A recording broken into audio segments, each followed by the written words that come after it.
ধর্মকে ধরে রেখো। তো ধর্মটাই তো জানি না না আমরা। আমাদের কথা হচ্ছে আকাশ থেকে একজন আসবেন, তিনি এসে বলবেন এরকম হয়েছে এরকম, ওইগুলো আমরা খুব পছন্দ করি। আর তারপরে দলবদ্ধভাবে থাকা, সবাই মিলে অন্যদের সঙ্গে লড়াই করা, আমরা কেন করছি না? আরে মহা মুশকিল। আমাদের ধর্মটা সম্পূর্ণ অন্য। এটা ট্রান্সফরমেশন, এটা কনভার্সন নয়। কনভার্সন যেটা হয়, তারা কি করে নিজেদের চিন্তাগুলো অন্যর উপরে চাপিয়ে দেয়, করতেই হবে, বাধ্য তুমি। কিন্তু না, এটা ট্রান্সফরমেশন। রিলিজিয়নটা মানুষটাকে ধীরে ধীরে দেবতা বানিয়ে দেয়। স্বামী বিবেকানন্দ বললেন, ছিলে পশু, হইয়াছ মানব, এখন দেবতা হইতে হইবে। তা আমরা কারা এখন? মানব। পশু বলে কোনো ডাউট নেই না? তো ঠিক আছে। পশু হচ্ছে কারা জানেন তো? লেজ থাকতে হবে, শিং থাকতে হবে, তা কিন্তু না। পশু হচ্ছে ভীষণ স্বার্থপর যারা, শুদ্ধ স্বার্থপর, সব সময় আমি আমি আমি আমি করবে। এটা হচ্ছে ভীষণ স্বার্থপর। অন্য কিছু করছে, কেউ একজন ভালো হলো দেখলে তার এমন কষ্ট, যে ভীষণ অম্বল হচ্ছে, ডাক্তারবাবু ওষুধ দিন। কেন না? ওর ভালো হয়েছে। আরে আপনার কি অসুবিধা হলো? অন্যের যত ভালো হচ্ছে তত আমার কষ্ট হচ্ছে। কি ভুল, কি ভুল দেখুন দেখি। আমি তো আনন্দের জন্যই জন্মেছি না? আনন্দই তো আমার সোর্স।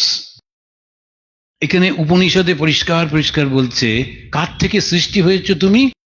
আনন্দীব, আনন্দ থেকে।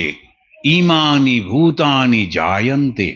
বেশি পড়তে হবে না, কয়েকটা জিনিস জানলেই ধর্ম সম্পর্কে আমরা জেনে যাই। এত সুন্দর এই যে ধর্ম সম্পর্কে এত সুন্দর করে আমরা তখন কি করছি? ভগবান শ্রীরামকৃষ্ণ স্থাপকায় চ ধর্মস্য। তার আগেই তো হিন্দু ধর্ম ছিল, খ্রিস্টান ধর্ম ছিল, বৌদ্ধ ধর্ম ছিল, ইসলাম ধর্ম ছিল। তাহলে কোন ধর্ম পালন করতে এলেন? আমাদেরকে ঠিক ঠিক ধর্ম যেটা সেটা বোঝাতে এলেন। সদাচার, তারপরে স্মৃতি, বেদা। বেদ কি বলছে? সত্য বলছে। কি সেই সত্য? ঈশাবস্যমিদম সর্বম যৎকিঞ্চ জগত্যাম জগৎ। এই চতুর্দিকে তুমি যা দেখছো সব সেই ঈশ্বর। এটা হচ্ছে সত্য। মানো বা না মানো, বোঝো বা না বোঝো, না না ওই সমস্ত কিছু নেই, সে তোমার মতো। কিন্তু সত্যটা হচ্ছে ঈশ্বর সর্বব্যাপী। যেই মুহূর্তে সেটা জানলাম, তখন কি হলো? আমার মধ্যে ঈর্ষা থাকলো না, হিংসা থাকলো না। কি জেগে উঠলো? ভালোবাসা।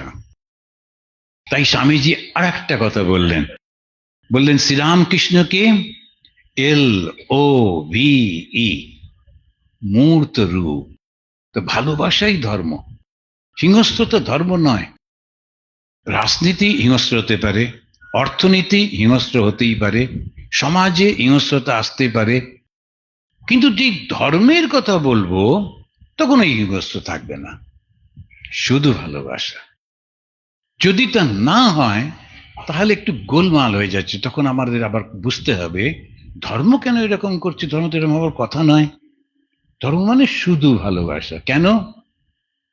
ওই যে ভগবানকে আমরা দেখি, উনি হচ্ছেন সেই ভালোবাসা। কে ভালোবাসতে পারে? যার মধ্যে স্বার্থপরতা নেই।